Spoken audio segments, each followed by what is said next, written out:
This is Tecker 901, episode 87, Digg. I'm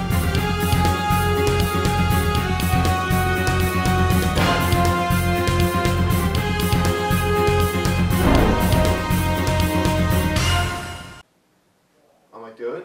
And I'm Michael Plasmeier. And today we're going to talk about Digg. Digg is a social news network where basically anybody can submit a story and the user base will actually vote on the story whether they think it's good or not. They can either dig it up or bury it, which is voting down, in other words. Digg started with only covering technology, but now it covers almost anything. It covers world news, business, politics, science, gaming, entertainment, sports, and probably a lot more.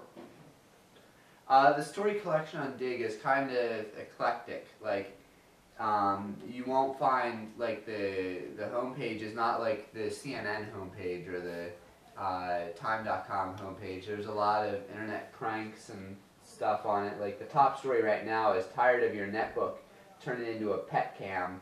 That's a pretty good story.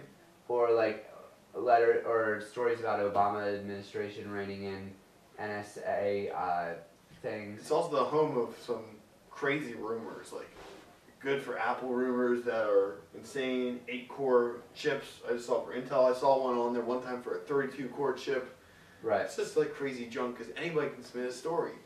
And it's just like anyone can dig it. And it's not just the stories that have the most digs are on the homepage. They have this complex formula that calculates how many people dig it, and then they also have formulas to try and get around Digg voting fraud, where people will basically have a bunch of accounts that they vote for their stories, or voting rings and stuff.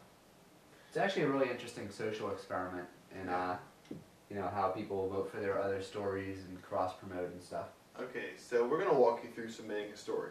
So first we got to find a story. So let's go to Dovin.net because I'm sure none of those stories have been submitted except for the ones I've submitted myself, right. But my new articles won't be submitted. Okay. So go to Dovin's website, Dovin.net, and here this is Dovin's Motorola phone review. So we'll copy the URL by highlighting and hit Control-C. Then we will go to Submit New. And we'll enter the URL and say it's a news article. You can also submit videos and images and stuff. It even has a podcast section, so you can vote up and down podcasts, but that really never caught on. I don't use it really. Yeah, no one really uses it. So this is Dovin's review of a track phone. And I'll say, Michael Gdovin reviews the track phone. Motorola. I'm just gonna copy that. Actually, it's supposed to be the W76G. Oops. Okay. Here with the C. All right. And then there's these images are all the ones pulled off the site. So we'll just take the logo of the site because the others are pretty much just images that link to my other sites. And we'll put this in the technology gadgets category. No, they have to ask if we're human, which we are. And now what they're going to do is compare the story to other stories to make sure that we're not submitting duplicates. And the story might be. Of course, they come up with some duplicates, and actually none of these are on, so we're going to click the totally original I swear button. Yeah, they could do that without, even if it is duplicate, you could still do that. Yeah. Okay, so it has one dig, and it's mentioned that it's been dug. So if I go to technology, it'll be towards the bottom because it's only got one dig. And upcoming, you'll see that it's a recent story that's been put in. So actually, they don't show. Yeah. Okay, you gotta go all. I used to use the site. I don't really use it much anymore. It's kind of like a time waster to look for stories. Yeah. Great way. Yep. There we go. One dig. And then you can comment on the story.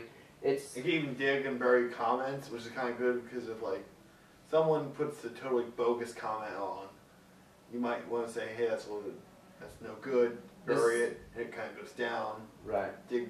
Dug comments go up. So the best comments are usually the ones on top. Right. So Digg has its unique culture. If you look around, that sort of brand of geek humor, and the stories that are become popular really reflect that. Yeah, like some of the stories are just goof, junk. They're not really. They're more for fun, not for actual information or anything. So Yeah. I wouldn't use this as my primary news source. I would use Ars Technica or something like that, like Lifehacker or Gizmodo. Right, but it's interesting how sites, this can take a really obscure idea and put it totally in the front of thousands of people. Like there's a thing called the Digg effect. Yeah, which is basically if a story is really popular on Digg, it'll go down. Because obviously there's so much bandwidth and traffic going through, it'll get clogged up and the site will crash. Like top sites, or like a site that gets on the top of the homepage can see maybe 100,000 hits within a few minutes, and that's enough to pretty much make any server collapse. So, it does have the power to bring some really obscure stuff to the top of the pile. It's a good idea if you're a webmaster or a site creator or whatever. If you make something, it might be a nice idea to submit to Digg just because they might be able to drive you some traffic. I tried with some of my blog posts. I didn't get much out of it, and it was more work than it's worth. Right. There's probably easier ways to do it. Yeah. I just gave up. Yeah, but it's a cool It's a neat experiment. network. Yeah. If I had more time, maybe I'd use it, but I'd Right. rather just use real sources. Yeah, definitely something to check out, and definitely interesting in how users, the idea that users select the news and not sort of gatekeepers like editors. So you definitely see something that a single gatekeeper would definitely have never chosen. Yeah, it's basically what the people think is interesting Right. that's on the homepage, not what the people in the background. So it's kind of like a Slashdot killer, because Slashdot's an old website where anybody can submit a story, kind of like Digg, but only editors and Commander Taco and some of the other people with their crazy code names will say, okay, these sites get to go on the homepage, but now the user community gets to choose. You may see some of Digg's best features on other websites. Like if you're familiar with YouTube, you can thumbs up or thumbs down comments, and if it gets enough thumbs down, it'll actually disappear. So that's an idea that first started on Digg, but now is spreading to other websites, and is actually a really good idea. Yeah, for comments, because you never know who's going to comment because of the anonymity of the internet. Right. Who knows what people are going to comment because they can get away with it. So it's kind of good to give the other users control, which also, people could be like selfish and Right. just, if they personally disagree with it, it's an opinion thing, like maybe something political, they'll just bury it. But the nice thing is with a community like this, it should hopefully balance out. Right. So that's the thing with Digg. It's an interesting social experiment. Give it a chance. Digg.com. I'm Michael Plasmeier. I'm like, Gdovin, go digging. To watch this episode again or to watch any of our prior episodes, you can visit our website, 911.tecker.net, T-E-C-K-E-R. And on the website we have our prior episodes, as well as you can view them directly on the website, or you can download them in WMV for Windows, iPod or QuickTime format for your iPod, or if you have iTunes installed, an MP3 audio-only version of the show, and a WMV HD version of the show, which you can download via BitTorrent that looks really, really clear and in pristine HD quality. And instructions for downloading via BitTorrent are also on the site.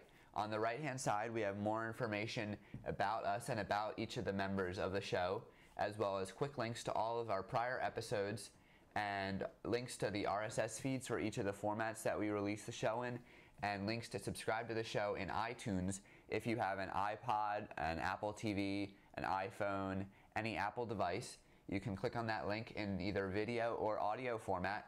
You can also, in iTunes, search for Tecker, T-E-C-K-E-R, in the iTunes store, and then you can find our podcast that you can subscribe to free.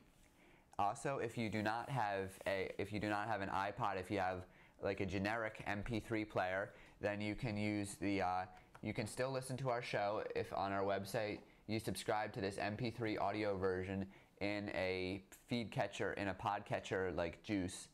You can search for Juice on Google, download that program, and then it'll load the shows automatically onto your generic MP3 playing device. If you have any questions about the show or about technology, you can send us an email at 911@tecker.net, or you can leave us a voicemail at 610-572-2847. Thank you so much for watching Tecker 901.